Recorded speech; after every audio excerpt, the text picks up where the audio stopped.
Multiplication theorem. Today we will do multiplication theorem student.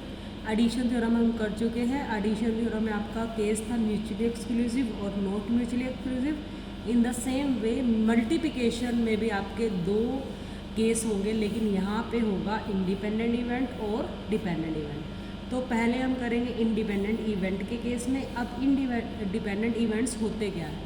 When happening of two events does not affect each other means अगर आपका एक event होता है तो वो दूसरे के आउटकम को इफ़ेक्ट नहीं करता। जैसे मान लो आपके पास है एक कोइन और आपने वो 2 बार टॉस किया, तो अगर पहली बार फर्स्ट टाइम में आपका आया हेड, तो सेकंड टाइम में हेड या टेल आएगा, उसके ऊपर फर्स्ट टाइम के हेड का कोई भी फ़र्क नहीं पड़ेगा। यानी कि फर्स्ट और सेकंड जो दोनों इवेंट है दे आर इंडिपेंडेंट, एक दूसरे से वो स्वतंत्र हैं, उनका एक दूसरे के ऊपर कोई फ़र्क नहीं पड़ता है।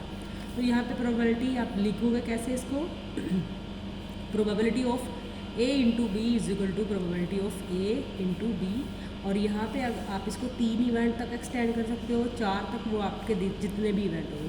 Probability of A B C is equal to probability of A into probability of B into probability of C, right. इसका भी एक एग्जाम्पल कर लेते हैं।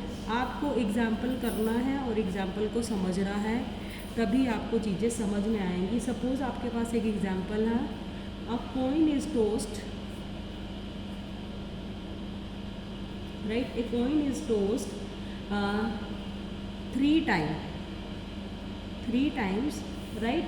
So what is the probability? What is the probability of getting all the 3 heads? All the 3 heads. It means यानी कि आपने एक कॉइन को 3 बार टॉस किया और क्या प्रोबेबिलिटी है कि तीनों बार आपका हेड ही आएगा। देखिए बहुत सिंपल है। मान लेते हैं हम पहली बार जो आपका हेड आया है उसकी प्रोबेबिलिटी क्या है? 1/2। तो इसको हम इवेंट देते हैं, इवेंट A दे देते हैं। फर्स्ट टाइम आपका हेड आएगा। दूसरी बार आपका हेड आया, उस इवेंट को नाम दिया हमने B, तो वहाँ पे भी प्रोबेबिलिटी क्या होगी? 1/2 ही होगी। तीसरी बार आपका हेड आएगा, उसकी प्रोबेबिलिटी भी क्या होगी? आपकी 1/2। क्यों? जब आपने पहली बार कॉइन को उछाला और फिर दूसरी बार, तो पहली बार अगर आपका हेड आया है तो उसका कोई कनेक्शन नहीं है दूसरी बार हेड आने से। इसी तरह से तीसरी बार हेड आया, उसका कोई कनेक्शन नहीं है पहली और दूसरी बार हेड आने से। यानी कि ये तीनों जो इवेंट हैं वो इंडिपेंडेंट हैं। क्या है वो? इंडिपेंडेंट हैं। वो कैसे? क्योंकि फर्स्ट टाइम में हेड आने का मतलब ये नहीं है कि सेकंड टाइम में हेड आएगा या नहीं। यहाँ पे इन तीनों का आपस में कोई भी एक दूसरे के ऊपर इफेक्ट नहीं है, इसीलिए इन इवेंट को हमने क्या बोला है? Independent event. तो प्रोबेबिलिटी आपकी क्या हो जाएगी? Probability of A B C is equal to probability of A into probability of B into probability of C।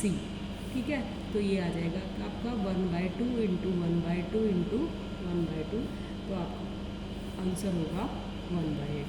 ठीक है, तो ये था आपका केस कौन सा? जब आपकी प्रोबेबिलिटी इंडिपेंडेंट होती है। किस केस में? मल्टीप्लिकेशन थ्योरम के केस में, राइट। इसमें भी आप अपना जो आपकी स्टेटमेंट है वहाँ से भी आपको चीज़ें पता चल जाती हैं, राइट। तो यहाँ पे आप एक एग्जांपल मैं और करवा रही हूँ और अच्छे से समझाने के लिए। सपोज़ आपके पास कोई कार्ड का क्वेश्चन आ जाता है, जैसे वहाँ पे कार्ड का क्वेश्चन था, तो मान लो आपके पास कोई क्वेश्चन इस तरह से आ जाता है, from a pack of 52 cards 2 cards are drawn random. ये देखिए इसमें इस तरह से क्वेश्चन आएगा आपका, 2 cards are drawn at random, right. 2 card निकाले गए हैं random, one after the another, one after the another। ये मैं क्यों करवा रही हूँ आपको क्वेश्चन? क्योंकि यहाँ पे थोड़ा सा समझने की ज़रूरत है। यहाँ पे मैं एक वर्ड बताऊँगी आपको जो कि आपके लिए इम्पोर्टेंट है, जो मैं अभी लिख रही हूँ, विद रिप्लेसमेंट, राइट। तो इस वर्ड पे मैंने फोकस देने के लिए आपको क्वेश्चन करवाया है।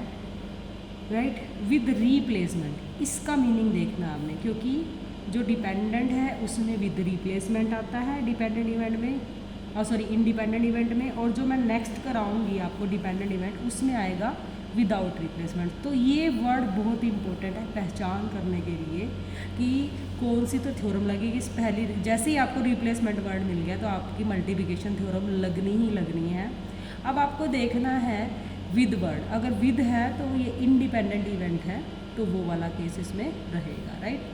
तो विद रिप्लेसमेंट, राइट। तो आगे क्या है इसमें, what is the probability, what is the probability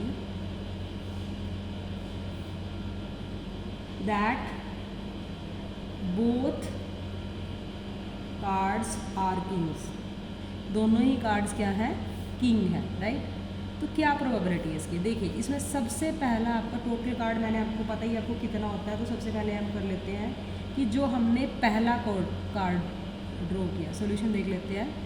जो हमने पहला कार्ड ड्रॉ किया है, ठीक है, तो हम उसको मान लेते हैं प्रोबेबिलिटी ऑफ बी 4/52, और जो ये हमने पहला कार्ड ड्रॉ किया है किंग का, उसी को हमने वापस, किंग आपको पता ही है, मैं पहले ही बता चुकी, किंग कितने होते हैं आपके 4 होते हैं, 4 होते हैं, और टोटल कार्ड कितने होते हैं वो 52, वो आपको पता ही, ठीक है।